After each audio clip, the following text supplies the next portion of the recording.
So So, everybody else is getting the hat, Jessa? more stuff than we are right now. For us, fuck us, I guess. And fuck says, what about the people watching at half speed? It'll be fine for them. But yeah, no, so this is a report that came out of the WTTC, which I'm sure stands for something. Okay, they didn't say it earlier in the article. Okay. We'll either find it or we won't. The WTTC stands for something. So the United States registered a 6% drop in foreign visitors in 2025, even as global tourism overrode concerns about saturation in some locations to generate a 6.7% rise in spending compared to previous year. Compared to previous year. Yeah. One previous year. Yeah. So from 2024 to 2025, like 2025 numbers as compared to 2024 numbers. The United States saw a drop of 6%, and the rest of the world saw a rise of 6.7%. Now, to be fair, foreign tourism in the US did see the drop, but it was made up for by domestic tourism. But just think of the stuff that you guys missed out on by not being a part of that 6.7%, because we all know the reason y'all saw less foreign tourism. Like there's typically no danger for an American moving across America. Yeah. But people who don't come from America are a little bit scared to go to America right now. Papers, please. Papers, please. Yeah. So globally, the tourism industry's contribution was equivalent to 10.3% of the GDP, with tourism spending growing at twice the pace of global economic growth. Which, that's actually encouraging to me, because I was under the impression that it was all being driven by AI, but maybe that's just an American thing again. And yeah, AI being the driver of the economy is terrifying because it's a bubble and it is going to crash. And the longer it goes without crashing, the worse it's going to be for people. Yeah. So, yeah, but this isn't an AI doomerism thing. So yeah, in the United States, foreign tourists spent so foreign tourism dropped 6% and foreign tourists spent 7% less while they were there. So no matter what Trump tells you about how much everybody respects America and wants to be in America and wants to live in America, nope. Oh. Which is We've all said fuck off.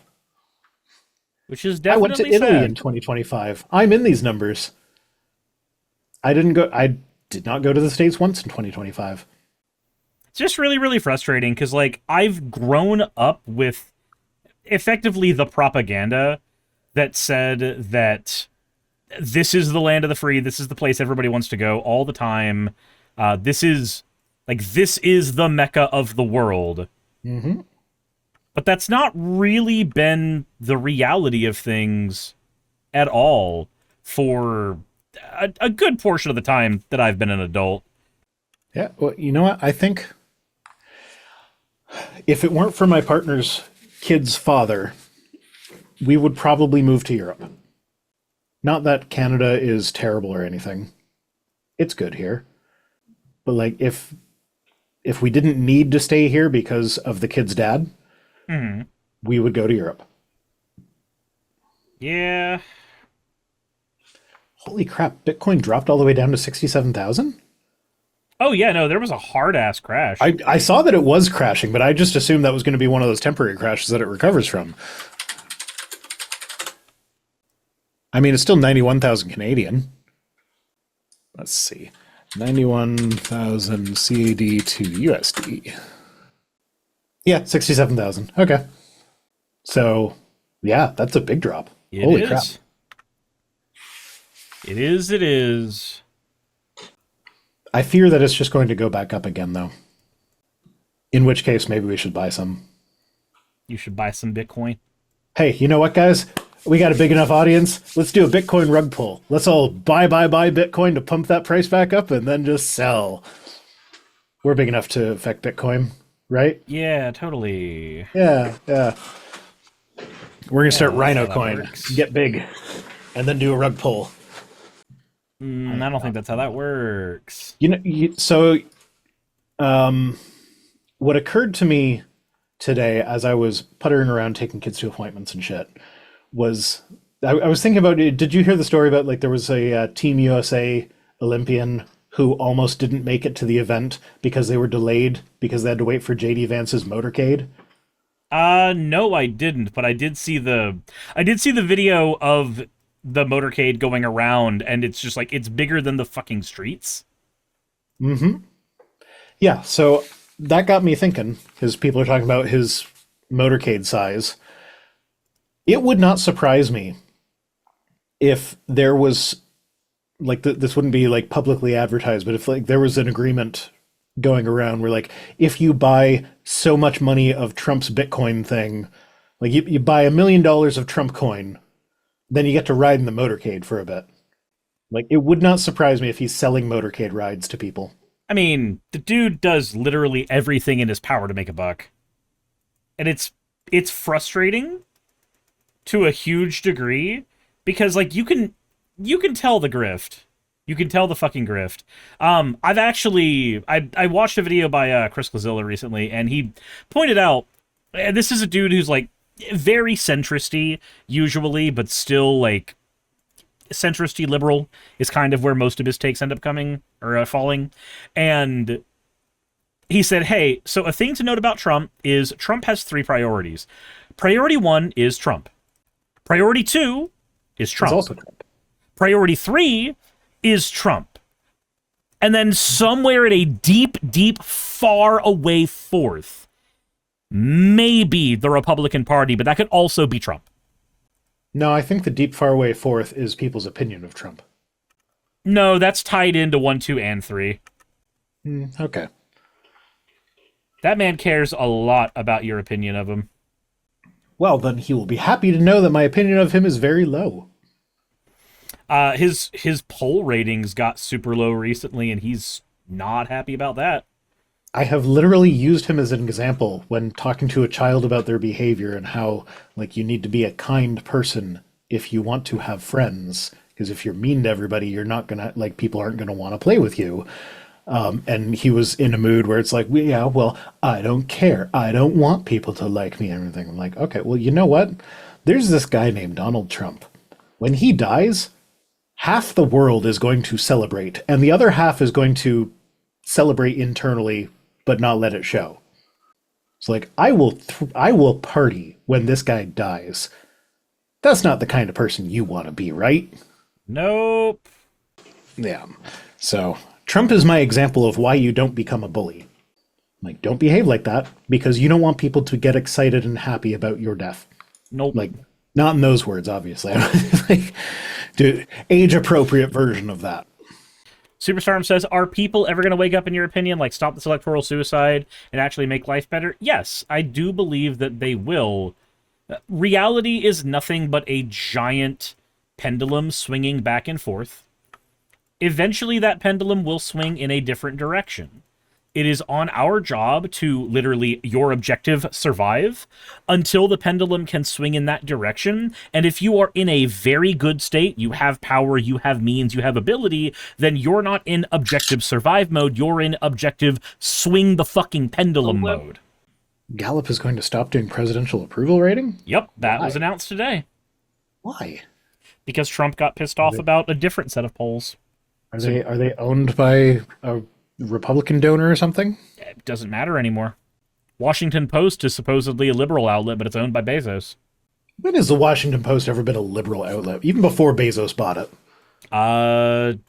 People were making fun of the democracy dies in darkness things, like, way before Bezos bought it. Yeah, and the spin that they've had... So, like, when you look at the spin that they have on things versus the spin that you can see from, like, OAN, sorry, but it has always been very much an outlet that looks like it's trying to take the centristy/liberal approach to things.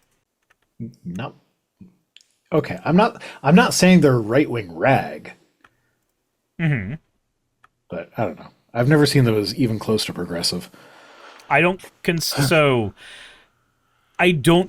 liberalism and progressivism the same thing. I am aware of that. That's why I used the word progressive, because I think when you said liberal earlier, I went to Canadian version of liberal, Okay. which, I mean, Canadian version is still like our Liberal Party is basically the Democrats.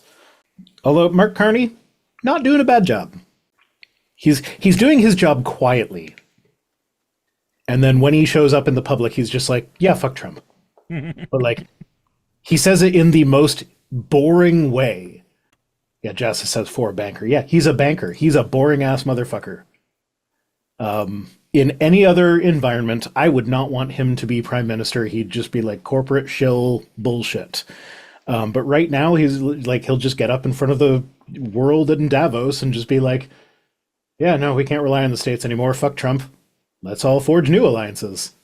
Yay. And like, it's funny because like you read the words that he said and it's like, yeah, I'm getting pumped up. This is fire. But you listen to him say them and he's like, the world is no longer what it once was.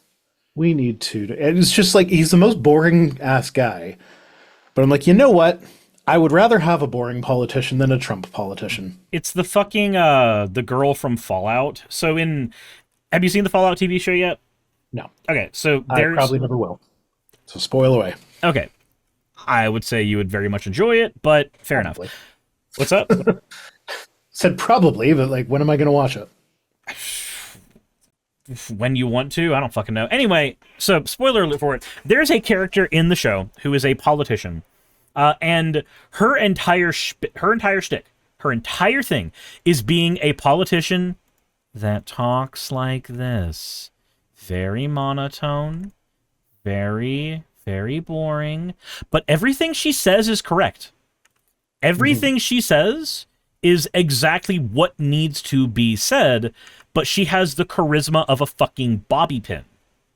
She's punished in the show. I mean, not everything he says is correct.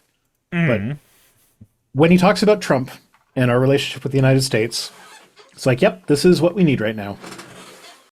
And Anselin says politics should be boring. Absolutely. Make politics boring again. Yeah, politics should not be entertainment. Unfortunately, we live in a world where it is not only treated as such, but we are incentivized as content creators to operate with it as such. No, if politics gets boring again, we can just shift back to the crazy Christians and the crazy Christian things they do. We can, because it would be nice if that was just a fringe thing. I want them to just be a fringe thing and not politically relevant. The crazy Christians have gotten worse, actually. So there's plenty to talk about there. Uh-huh. Do you know about Christian Hogwarts? I do not know about Christian Hogwarts, no. I forget the name of the school, but there is some school that they actually teach the kids that when you become a Christian, you get magic powers. And there have been numerous news stories over the years about people, like there was one where one of their kids had to go to the hospital because he tried to walk through a wall because he was convinced that his Jesus powers would let him walk through walls. And he tried really hard, apparently. Huh. So they've got the nickname Christian Hogwarts because they tried to do they tried to do Harry Potter magic seriously, and it's hilarious. Like, I want that to be what we talk about instead of politics. But unfortunately, those people are the ones in control of politics right now. And it's weird how when you let people that have a disconnected sense of reality run the country, suddenly the country don't run so well. Yeah, which is for Olivia Williams. Bethel. It's Bethel. Bethel? Jesus. Bethel. Hey, you made it to the end. I want to give an extra thanks to the patrons who allow me to do this full time. I want to thank Aaron Rail, Astral, Britzkrieg, Jemshin, Poundini, Red Joker, Victoria, Jonas, Craig, Tarika, Fireshard, Smiling GM, John, Dren Hadamada, Creeper, Sagittarius, you know I'm not saying that last part, Valis of Sereth, Ottoman Angel, Rooster Rachel, and Fire Panda, who are all my $20 and up patrons.